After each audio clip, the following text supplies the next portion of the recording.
Good evening, folks. Ken Hovind here in the crew at Dinosaur Adventureland in Lenox, Alabama. It is April the 8th, 2025. Tonight we'll be in Psalm 94. The Lord will not forsake his people. But first, they said they've never seen me in a t-shirt. We got some t-shirts we're going to be selling here. I survived the real tour, Dinosaur Adventureland, where God gets the glory for his creation. And there, of course, I've got the Hawaiian shirt on. And ladies, come on over here. Show them what you got there for. This one is my role model. All my role models went to prison. And what's the names on there? Paul, Jesus, Joseph, Daniel, and Ken Hovind. I didn't make the shirt, by the way. And this is a free Ken Hovind. That was quite a website they did when they put me in prison unjustly. We'll go back to our February 1st show on all of our channels here about my open letter to Donald Trump. See what happened to me. Maybe we can overturn it still. Thank you, ladies. Appreciate that. We need about 3 more secretaries. Okay. These girls do an awesome job there in the office, and we need about 3 more in the office, don't we, to do get caught up on everything? It's chaos in there. We're trying. Okay, we're on a bunch of channels. Let's see, Facebook, Rumble, Twitter, X, whatever that is, our app, TV. You can get all that on right there. The Bible says we know all things work together for good to them that love God, to them that are called according to his purpose. That's why I want to thank all you atheists, I get all misspelled, and God haters who work so hard to get our YouTube channel taken down. Caused us to open many new channels and our own TV app. We get lots more views, 2.3 million views a month on all the channels. So like it, subscribe, tell others about our channel, okay? And help us stay open for free. Join the 777 Club. Call Bobby, she was just up here, 855-BIG-DINO, extension 1, or email her, Dr. Dino Secretary. We're straight north of Pensacola, 70 miles, in itty-bitty town of Lenox. We think God ought to get the glory instead of the stupid evolution religion. We have all kinds of fun stuff to do. Yesterday, Stephen and I drove to Mobile and back, about a 3-hour trip to drop off a printer that needed fixed. And on the way, we're calling groups like crazy. Come visit Dinosaur Adventureland. We called all the Boy Scout groups. I said, wait a minute. We should call all the youth groups. And then I thought, what about the widows? On our widows that are widows indeed. So I just looked up today, just an hour ago, are there some widow support groups? There's one in Montgomery, Beauty by Fire. I sent them an email. Hey, bring all the widows down here. We'll put them up in cabins for a night and feed them and house them and have a wonderful time. They need some support. Maybe they lost their husband to a tragic disease or something. Well, come on down. There's one for Angel Tree for prison fellowship. Maybe they got some kids whose dad's in prison or mom's in prison. Bring them down. They'd have a good time, wonderful time here at Dinosaur Adventure. It's free. Come on. Orphan outreach. We should do that. Widows Harvest Ministries. I forget where that. Oh, it's in Chattanooga. I contacted them. Come on down. Somebody sent me the coolest. Billy, you'll like this one. Never irritate a woman who can operate a backhoe.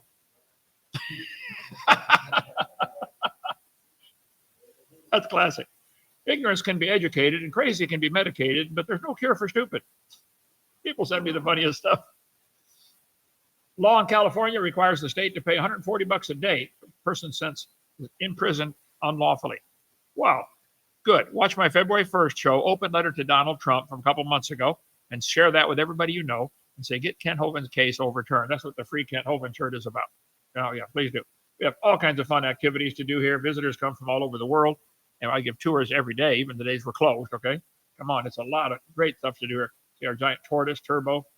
That was our office, our headquarters, everything. And somebody gave us the house. We talked about that before.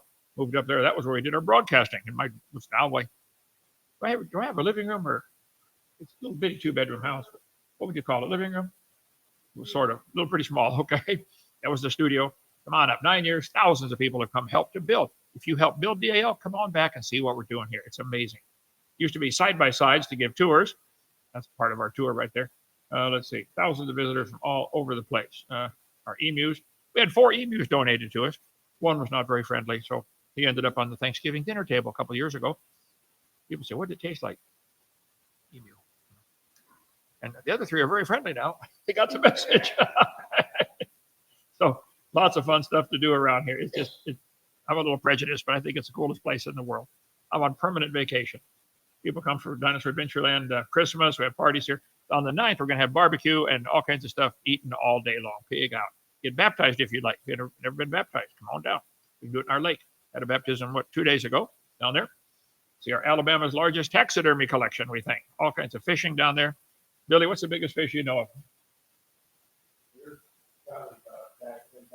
Yeah, I know somebody caught a 10-pounder once. Yeah. Okay, Rob, did you catch a bigger one? No, I got pictures of Billy's. Oh, you got pictures of Billy holding his hands out. We have our man cave, and now we're looking for some women to put in the hen house who can help be secretaries. We got a couple secretary jobs open here, so please give us a call.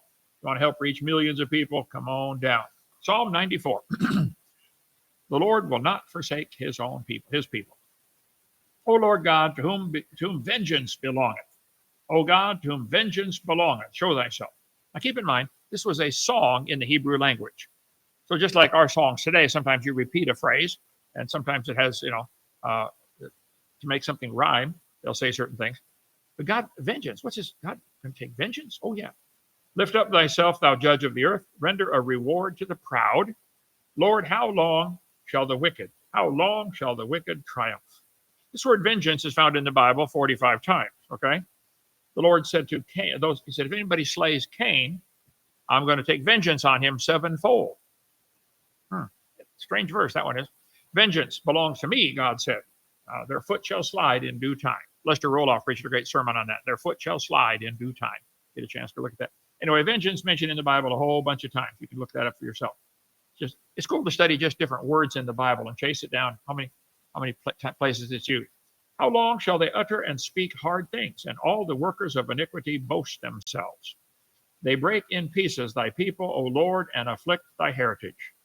They slay the widow and the stranger and murder the fatherless. Lord, when are you going to take vengeance on these people? That's what the psalmist is saying. Hey, God's not going to forsake his people. Yet they say, the Lord shall not see, neither shall the God of Jacob regard it. So these people do these wicked things to widows and orphans, etc. And they say, God's not going to see. Understand, ye brutish among the people, and ye fools, when will you be wise? He that planted the ear, shall he not hear? I thought, what a strange verse. He planted the ear. Is the ear planted and the eye formed? Oh, yeah. Here's an anatomy of the human ear. Got a big chart behind me with the anatomy of the ear and a little model of it here from our science center, where we teach about the amazing anatomy of the ear and how it's easy to get fooled. In that ear, you have three little tubes. I can't point to them here. Let's see. Right here, the cochlea. There's three little tubes the semicircular canals up at the top. My hand disappeared. Oh, here it is. Okay. Each of those tubes contains a fluid. And if you take a tube full of water and spin it, the water lags behind because of inertia for a few minutes.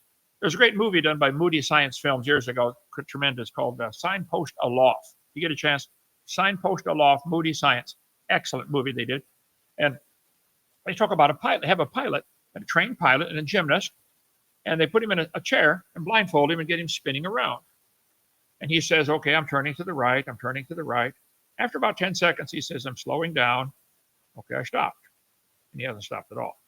Then they stop the chair. He says, oh, I'm going to the left really fast.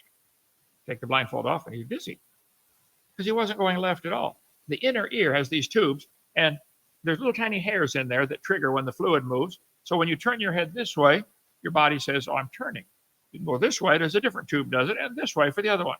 Three XYZ axis. And once that tube's been moving for a few seconds, the fluid catches up with the canal, and there's no longer any signal being sent. And you think you've stopped turning when you have not. That's why pilots have to learn to trust their gauges, not what they feel. I just feel like I'm doing fine. Some of you people make decisions on how you feel. I just feel like I should rob somebody. I just feel like I should leave somebody. I just feel like I should beat him up. Go by the word. What does the word say? Okay. So they got these tubes, and it's easy to get fooled if you go by the feeling. And many people destroy their life because they go by feeling. A friend of mine took me up in a small plane. He said, Brother Hovind, you want to fly? I said, yeah, a little Cessna, I don't know, 150 or something. We're flying around. He taught me the controls, and he says, here, fly through that cloud. So I flew into this cloud. In about 10 seconds, he said, how are we doing? I said, fine. He said, look at the gauge. Gauges showed us leaning over 20 degrees, I think it was, and losing 100 feet a minute. I tapped on the gauge. I said, what's wrong? He said, no, tap right here. This is the problem. Let me have the controls before you kill us. You just can't go by your feelings. That's why when they fly at night or in the clouds, they have to learn to ignore what you feel. What do I see on the gauge? And some of you better learn to read what God's word says and ignore how you feel and do what thus saith the Lord. You get a mess. We mess up your life when you go by your feeling. Anyway, but the inner ear, the ear is planted. It's pretty cool. As the baby develops inside the mother, the ear moves up and is planted on the side of the head. They've studied babies as they grow. You got these little folds of skin under the chin, which are not gill slits, never are. That's in your textbook. Throw that away. That's a lie proven wrong in 1874. Atheists are still using that as evidence for evolution because you're desperate, aren't you? Yeah, anyway, those little folds of skin develop into bones in the ear and glands in the throat. So it starts off here, and it slowly migrates up, and it gets planted in the side of the head by the time the kid learns. Humans have a hearing range from 20 to 20,000 cycles per second, or hertz. Moths can hear up to 300,000. A moth this big. And you think it evolved by chance? Yeah. Dolphins can 2 to 200,000. Much better hearing range than we have. Okay. Beluga whales up to 120,000 hertz. Bats up to 200,000 hertz. Rats and mice up to 90,000. Cats 45 to 85,000. Wolves have a great hearing range. Dogs not quite as good. Okay. Rabbits, incredible hearing range. Horses have a great hearing range. There's all kinds of different ears. Really strange looking one. The aardvark, the what's that little mouse at the bottom called? The kangaroo rat. Huge ears. Everybody's out to eat him. Gotta be alert. Somebody's coming to get me. Well, you know what the weirdest ear of all in nature is? Right there. These guys, what are you trying to? Never mind. Okay. There's all kinds of shapes of the human ear. There's lots of different ears. That's a weird looking one, a basset hound, okay? Rabbits and horses and the ungulate ear. Let's see. This guy's ear is inside his head, totally. The seal.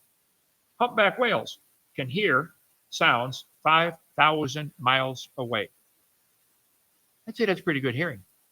Yeah, okay. He that planted the ear, shall he not hear? That's a whole study in itself, how amazing the human ear is. If you think the human ear evolved by chance, you really are an idiot. But we're here to help, okay? We can help, okay? Then it says, he that formed the eye, shall he not see? The eye is incredibly complex. There's what the human eye looks like without all the fat around it to cushion it, okay? It's a marvel of engineering. If you think the eye did not have a designer, you really should see a shrink. You got a serious problem, okay? Bible says, Noah found grace in the eyes of the Lord.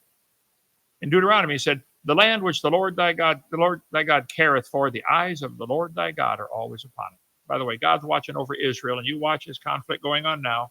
Israel's going to slaughter them. They should just leave them alone. The land of Israel is smaller than New Hampshire.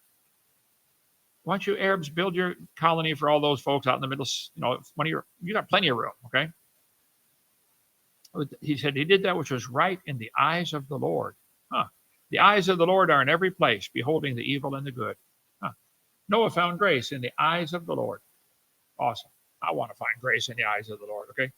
See, the ways of man, all the ways of man are clean in his own eyes. Everybody thinks what they do is right. That's standard procedure. Nobody purposely, very rarely purposely does something they know is wrong. If you're going to steal from somebody, you got to justify it. Well, I earned it, or they owe it to me, or I deserve it, or I need it. Yeah, okay. I've heard all that many a time, okay? Let's see. David did that which was right in the eyes of the Lord. Now, keep in mind, David did some awful things in his life, but his heart was right, and he got right with God. He committed adultery with his neighbor's wife, killed her husband, lied about it, and God forgave him after he said, Lord, I'm sorry, Psalm 51. So, but David, he knew how to repent. That's the whole secret to life. Not can you live perfectly. I mean, you try to, but when you mess up, you say, Lord, I'm sorry. Let's see. Asa did that which was right in the eyes of the Lord, as did David his father. So Asa made David his model. Good idea, Asa. Let's see. Omri wrought evil in the eyes of the Lord. He walked in all the ways of Asa, and he did that which was right in the eyes of the Lord. That's what we should all do. Zedekiah was 21 years old when he began to reign. He did that which was evil in the eyes of the Lord. Ended up going from age 21 to age 32. Short life, died. Darwin said, to suppose that the eye could have been formed by natural selection seems, I freely confess, absurd in the highest degree. And it is, Charlie. It's really absurd. Somebody designed the eye. The back of your eye, the retina it's called, is about less than a square inch, but it has 137 million light-sensitive cells. Has anybody ever done any electrical wiring in your life, electrical outlets or something like that? I built a CB radio when I was a kid, a ham radio. built the kit, and I put it all together. My dad was an electrical engineer. 137. I can't imagine doing 137 million connections in a square inch. It'd be pretty hard to do 20 or 30 connections in a square inch. In a debate with an atheist I did in Buffalo years ago, he told me the human eye is poorly designed. He said it's wired backwards. The blood vessels are in front of the retina. So the light has to go through the blood vessels to get to the retina so you can see. He said the octopus has a much better eye because the blood vessels are behind the retina. I said, Mr. Butner, whatever his name, Buckner. I said, octopus live in the water. Mm-hmm. Water blocks UV light. We live in the air. Okay? We need the blood vessels in front to block the UV light. Now, if you think octopus have a better eye and you want to trade with one, you just go ahead, but you'll be blind in a couple of weeks. Probably right away, actually. Okay. Some animals have more than two eyes. Let's see, this guy has a third eye that lizards have, in addition to their two regular eyes. They use the parietal eye, which cannot be seen, to study the changing seasons and shifts in daylight and darkness. The four-eyed fish, actually it's two eyes, but you can see above water and below water at the same time. Strange one. How about the bumblebee? Bees, let's see, are very well liked. They have 5 eyes. Wow. How about that guy? How do you get glasses? Never mind. The jumping spider has a bunch of eyes, okay? The remaining 6 are motionless. Let's see. They frequently have 8 eyes. Jumping spiders are no exception. The 2 main eyes are function and move like ordinary visual organs. The remaining 6 are motionless. These eyes work as a team to provide the jumping spider with superb vision. Oh, honey, you look so beautiful. Yeah. Horseshoe crab, 10 eyes. The horseshoe crabs are not particularly apparent to the untrained eye.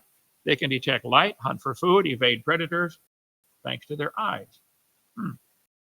The scorpion has 12 eyes. 2 are located on the head. The other 10 are located on the body. It recognizes motion and distinctions between dark and light using lateral eyes. How did that evolve? The mollusk, let's see, the chitin takes the cake for having a lot of eyes. In fact, the chitin's most outstanding feature is how many eyes it has. Chitins have up to 1,000 eyes. They have small ocelli. It's been too long since I taught anatomy from years ago.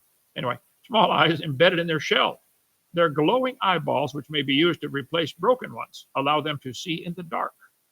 The trilobite has an incredibly complicated eye. That's called the tower eye trilobite. Each of those little dots is an eyeball, a lens connected to the brain. Now, you atheists say trilobites are supposed to be the index fossil they're one of the earliest ones to evolve back in the Ordovician or Cambrian. The trilobite already had the most complicated eye ever. You think that evolved first?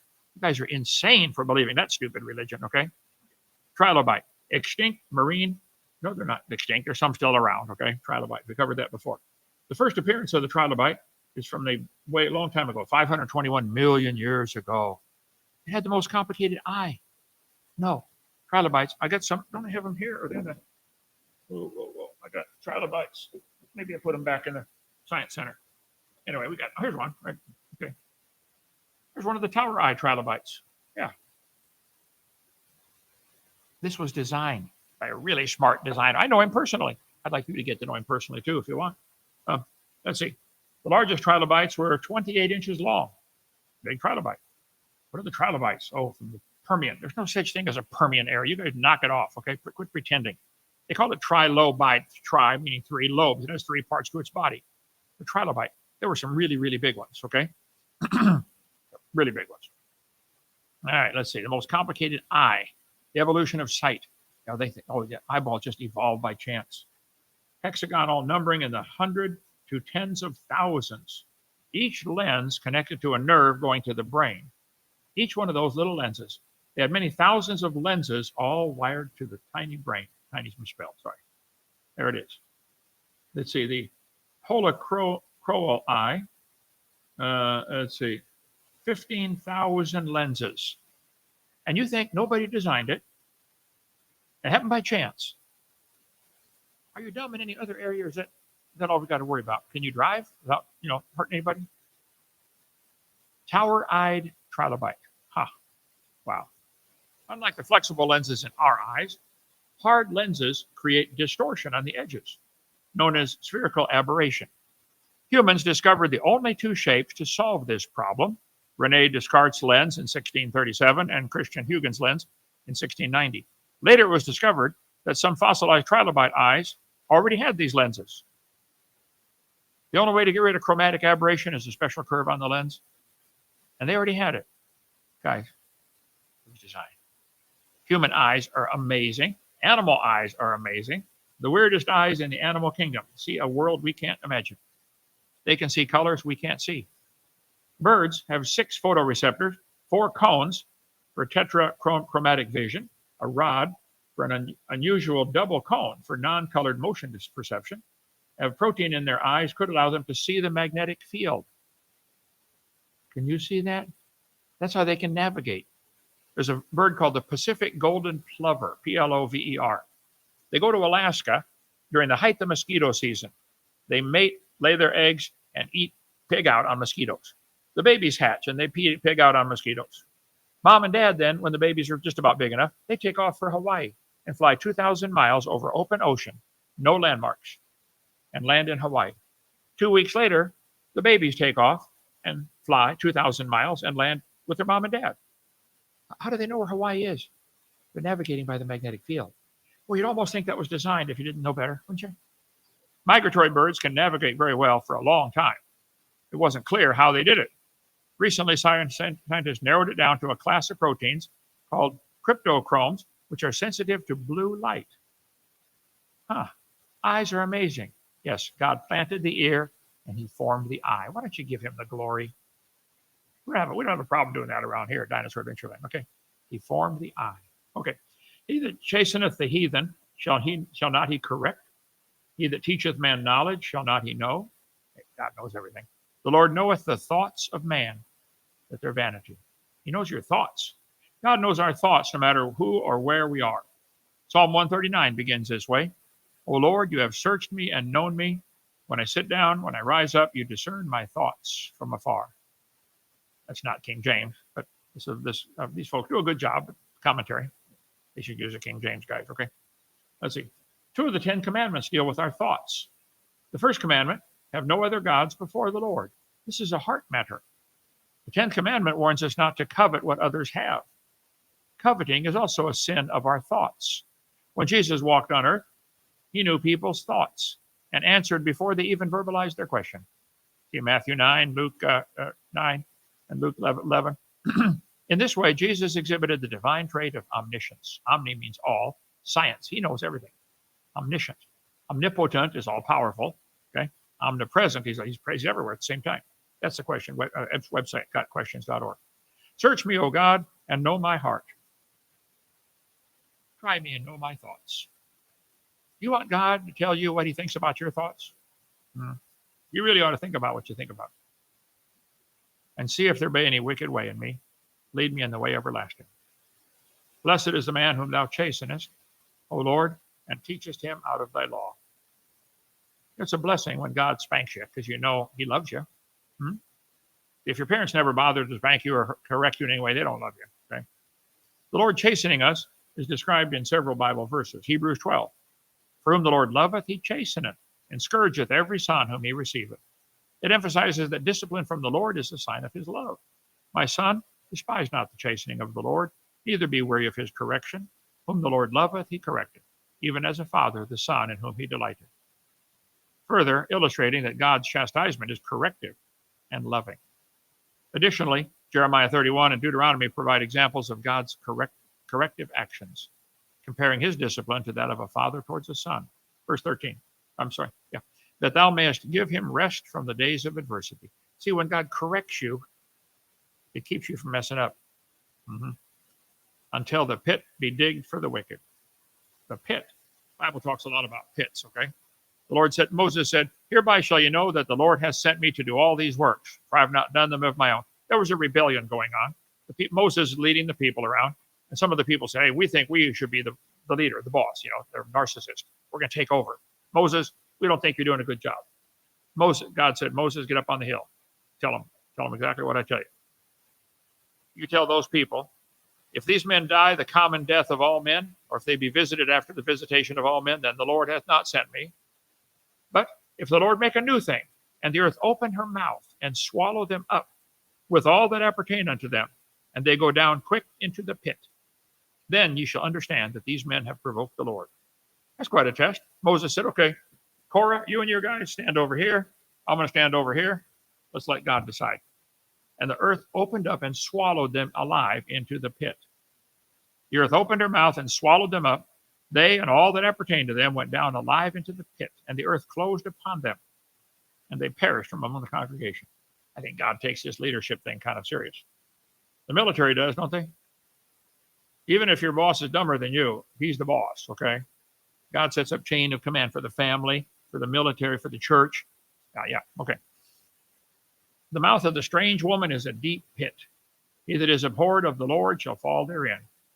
Don't get fooled by a strange woman or a prostitute. Don't get fooled by a prostitute. A whore is a deep ditch, and a strange woman is a narrow pit. He that diggeth a pit shall fall into it, and whoso breaketh a hedge, the serpent shall bite him. Anyway, back to Psalm 94. For the Lord will not cast off his people, neither will he forsake his inheritance. But judgment shall return unto righteousness, and all the upright in heart shall follow it. Who will rise up for me against the evildoers, or who will stand up for me against the workers of iniquity? Unless the Lord had been my help, my soul had almost dwelt in silence. Remember King David probably writing this, saying, boy, Lord, thank you for taking care of me. When I said, my foot slippeth, thy mercy, O Lord, held me. In the multitude of my thoughts within me, thy comforts delight my soul. God can come along and comfort you. He takes care of his people. Shall the throne of iniquity have fellowship with thee, which frameth mischief by a law? They gather themselves together against the soul of the righteous and condemn the innocent blood. Ephesians 5. Have no fellowship with unfruitful works of darkness, but reprove them. A companion of fools shall be destroyed. Be careful you walk with. When I give my tour, which I love to do, give in the Jeep, hop in the Jeep, we drive around, we stop about 40 different times and talk about things. We stop by these trees right here. One of the many stops on the real tour. You got to take the real tour. People's going to say, you didn't have a Hawaiian shirt on. Yes, I do. Right here. There it is. Still got one. Okay. I say, these crooked trees teach a great lesson. They all followed each other's bad example and went crooked together. Have you ever done something dumb because you're with a friend who was dumb? Anybody? Yeah. You wouldn't have done it by yourself. Then we show them the picture on the tree there. Bible says, a companion of fools shall be destroyed. The best way to wreck your life? Have stupid friends. They'll help you. The Lord is my defense, and my God is my rock of my refuge. He shall bring upon them their own iniquity, and shall cut them off in their own wickedness. Yea, the Lord our God shall cut them off. Twice in one verse. I looked up, cut them off. That phrase is found in the Bible a bunch of times. Cut them off. Whosoever shall commit these abominations, the soul shall cut them off. Kill them. Okay? This is the death penalty for certain things in the Bible. Okay? Cut them off. Cut them off from among the people. Cut them off. It's in the Bible a bunch of times. The face of the Lord is against them that do evil, to cut off the remembrance of them from the earth. Cut them off in the truth. Now the chapter run now, Psalm 94. Cut them off, cut them off. Cut off the memory of them from the earth. The wicked shall be cut off. Wait on the Lord. Keep his way. He shall exalt thee to inherit the land. When the wicked are cut off, thou shalt see it. Transgressors shall be destroyed together. The end of the wicked shall be cut off. The upright shall dwell in the land. The perfect shall remain in it, but the wicked shall be cut off. I want God to be pleased. Maybe you don't care what God thinks yet. You will one day, okay? Let's see, Ezekiel. Came to pass at the end of 7 days, the word of the Lord came to me, saying, Son of man, I made thee a watchman unto the house of Israel. Therefore hear the word at my mouth, and give them warning from me. When I say to the wicked, thou shalt surely die, and thou givest him not warning, nor speakest to warn the wicked from his wicked way, to save his life, the same wicked man shall die in his iniquity, but his blood will I require at thy hand. That's one of the verses I memorized as a kid, brand new Christian. It motivated me to go win souls, witness to everybody. Tell everybody. If they don't like it, at least my hands are clean. I tried, okay? Yet if thou warn the wicked, and he turn not from his wickedness, nor from his wicked way, he shall die in his iniquity, but thou hast delivered thy soul. My hands will be clean. The Lord appeared to Solomon by night, said, I heard your prayer. I've chosen this place for myself, for a house of sacrifice. He said, if I shut up heaven that there's no rain, or bring the locusts in and eat up your crops, if my people, which are called by my name, shall humble themselves and pray, and seek my face, and turn from their wicked ways, then will I hear from heaven, and forgive their sin, and heal their land. You know, what America needs is not more politicians. We need God's people to repent. God's waiting on his children to get right with him, and he'll spare the land. God expects the wicked to be wicked. The problem with America is the Christians not doing their job. That's the problem. Okay, questions or comments, and we'll quit.